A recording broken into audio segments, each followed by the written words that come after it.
क्या मैं आ सकती हूँ? आ जाओ सुबह।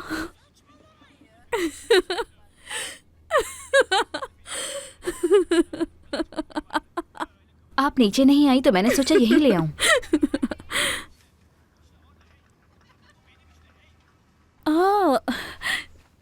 ये तो मुझे बहुत पसंद है। मुझे माफ करना, मूवी बहुत फनी थी, मैं वही देख रही थी।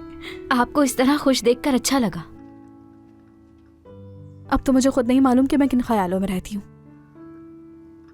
लेकिन तुमने जो ये खीर बनाई है ना, इसको खाने के बाद कह सकती हूँ मैं कि मैं बहुत खुश हूँ। इसी तरह खुश रहे। और कुछ चाहिए आपको? और कुछ नहीं चाहिए, शुक्रिया।